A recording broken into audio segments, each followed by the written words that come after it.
Hi hello నమస్తే welcome back. నేను మీ host అక్షర విహారీ. ఈరోజు మనతో పాటు స్టూడియోలో ప్రముఖ ఆధ్యాత్మికవేత్త, ప్రముఖ జ్యోతిష్య సంఖ్య సిద్ధాంతి, మహాగౌరి ఉపాసకులు దింటకుర్తి మురళీకృష్ణ గారు ఈరోజు మనతో పాటు స్టూడియోలో ఉన్నారు. గురుగారితో మాట్లాడదాం. నమస్కారం గురుగారు. నమస్తే అమ్మా. హరి ఓం శివం. ఎలా ఉన్నారు? సూపర్ తల్లి. అలాగే గురుగారు, దశ మహావిద్యలలో తారాదేవి ఉపాసన, అలాగే తారాదేవి యొక్క విశిష్టత వివరించండి. దశ మహావిద్యల్లో రెండో మహావిద్య తారాదేవి. అంటే కాళీదేవి నలుపు వర్ణంలో ఉంటే తారాదేవి నీలవర్ణంలో ఉంటుందన్నమాట. ఈమె శబ్దానికి అధిపతి, అంటే శబ్ద బ్రహ్మకి అధిపతి అని చెప్తారన్నమాట. బిగ్ బ్యాంగ్ ఏర్పడినప్పుడు మొదటగా మనకి ఉద్భవించింది శబ్దము. అంటే ఈ శబ్దానికి అధిపతి తారాదేవి అని చెప్తారు.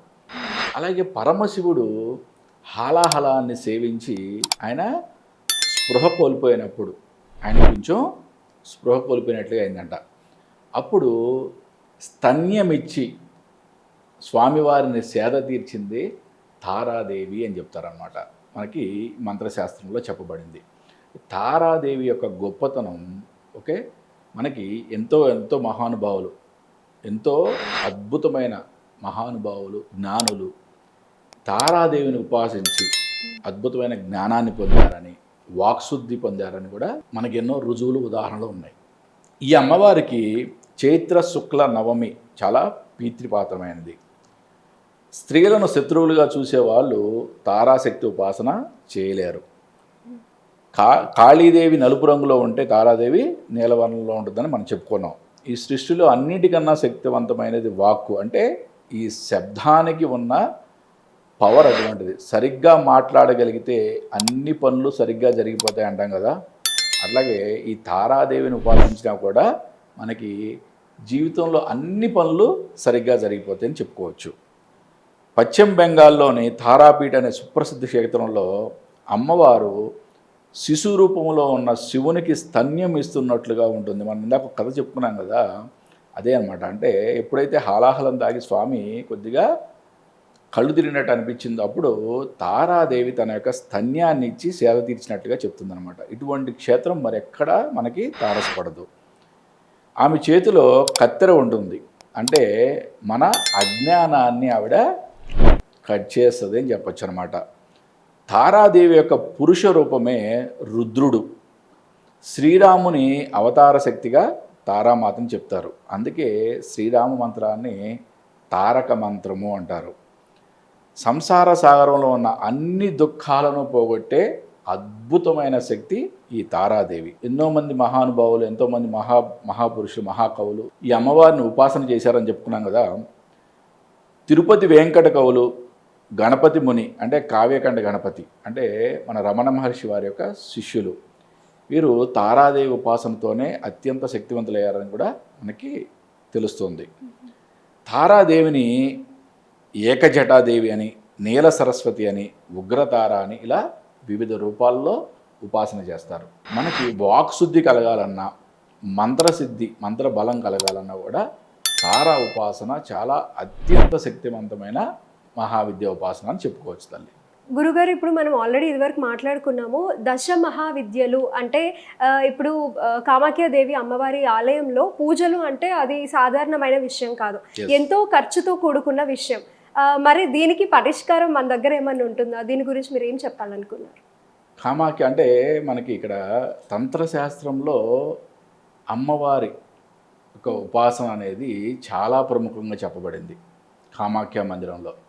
కామాఖ్య మందిరంలో అమ్మవారిని వామాచార, కౌళాచార, అఘోర పద్ధతుల్లో ఉపాసిస్తారు అమ్మవారిని. కాబట్టి ఏంటంటే ఇక్కడ ఈ ఆచారంలో, పద్ధతుల్లో అమ్మవారిని పూజించడం చాలా ఖర్చుతో కూడుకున్న వ్యవహారం. ఇక్కడ మనం ఏంటంటే రేపు రాబోయే గుప్త నవరాత్రుల్లో ఆషాఢ మాసంలో జూలై 6వ తారీఖు నుంచి 15వ తారీఖు వరకు కామాఖ్యాదేవి మందిర ప్రాంగణంలో శతచండీ సహిత, రుద్ర సహిత దశమహావిద్య మహాయాగం మనం నా ఆధ్వర్యంలో చేస్తున్నాం. అంటే ఇక్కడ మనం కలశ స్థాపన, మండపారాధన ఇవన్నీ కూడా అమ్మవారి యొక్క మెయిన్ టెంపుల్లో ఉంటాయి. మనం ప్రతిరోజు చేసే అమ్మవారి యొక్క హోమాలు అన్నీ కూడా ఈ ఆలయ ప్రాంగణంలో మాత్రమే జరుగుతాయి. ఇప్పుడు జనరల్గా ఎవరన్నా ఒక జాతకుడికి ఏదన్నా దోషాలకు సంబంధించి పరిహారాలు చేసుకోవడానికి మేము కామాఖ్య వెళ్ళాలంటే గురువుగా నేను, నాతో పాటు వేద పండితులు ఒక 4-5 వేద పండితులు, పరిచారికులు, వీళ్ళంతా అప్ అండ్ డౌన్ ఛార్జీలు ఓన్లీ ఫ్లైట్కి 1.5 lakh రూపీస్ ఖర్చు అవుతుంది. అవునా కాదా? ఓకే, అక్కడ పూజలు మోస్ట్ ఎక్స్పెన్సివ్. ఓకే, రెండవది కౌలాచార పద్ధతుల్లో అక్కడ బలి కార్యక్రమాలు కూడా ఉంటాయి కాబట్టి అవి కూడా చాలా కాస్ట్లీ ఎఫైర్ కాబట్టి ఖర్చు ఎక్కువగా అవుతుంది.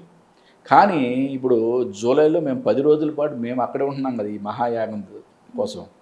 కాబట్టి ఈ 10 రోజుల్లో ఎవరైనా కనుక మేము ఎప్పటి నుంచో అనుకుంటున్నాం ఆ తల్లి దగ్గర మేము పలానా బగలాముఖి చేయించుకోవాలనుకుంటున్నాం, కమలాత్మిక చేయించుకోవాలనుకుంటున్నాం, భైరవి చేయించుకోవాలనుకుంటున్నాం, షోడశి చేయించాలి, లేదా కాళీ ఉపాసన చేయాలనుకుంటున్నాం, మీకు ఏది చేయించుకోవాలనుకున్నా కూడా సంప్రదించండి. నేను అక్కడ మీరు విడిగా వెళ్ళి చేసుకునే అయ్యే ఖర్చులో 25 to 30% మాత్రమే మీకు అయ్యే ఖర్చు అయ్యే విధంగా మనం చేసి పెడతాం. ఎందుకంటే ఈ యొక్క అద్భుతమైన అవకాశం మేమందరం కూడా అక్కడ 10 రోజులు మా యొక్క లోక కళ్యాణార్థం, లోకక్షేమం కోసం చేసే మహాయాగం కోసం మేము అక్కడే ఉంటాం కాబట్టి ఈ యొక్క అవకాశాన్ని ఎవరన్నా కామాఖ్య మందిరంలో చేయించుకోవాలనుకునే వాళ్ళు తప్పకుండా ఉపయోగించుకోండి. అది కాకుండా నేను ఇంకొక విషయం కూడా మరీ చెప్పదలుచుకున్నా. ఇది లోక కళ్యాణార్థం మేము చేసే యాగం అని చెప్పాం క్లియర్గా. అంటే మరి డబ్బు నేను ₹1 కూడా ఇవ్వలేను అనుకునే వాళ్ళు ఈ యొక్క యాగం అద్భుతంగా జరగాలని సంకల్పం చేసుకోండి. ఓకే, మీరు యాగం అయిపోయిన తర్వాత ఆషాఢ పౌర్ణమి రోజు మణికంఠ పూజా స్టోర్, షాపూర్ నగర్, జీడిమెట్ల, హైదరాబాద్. ఆ రోజు స్వయంగా నా చేతుల మీదుగా నేను అక్కడ మీకు యాగ భస్మాన్ని, అమ్మవారి యొక్క రక్షణ కంకణాలని కూడా మీకు ప్రసాదంగా ఇవ్వబడుతుంది. ఓకే, దీనికి ఎటువంటి రుసుము చెల్లించాల్సిన అవసరం లేదు. మరీ గుర్తుపెట్టుకోండి, నేను ఏమి ఇవ్వలేను కానీ నేను అమ్మవారి యొక్క ప్రసాదం కావాలనుకున్న వాళ్ళు ఆ రోజు అక్కడికి రండి, నేను చెప్పిన ప్రదేశంలోకి. ఆ రోజు నేను స్వయంగా ఇస్తాను.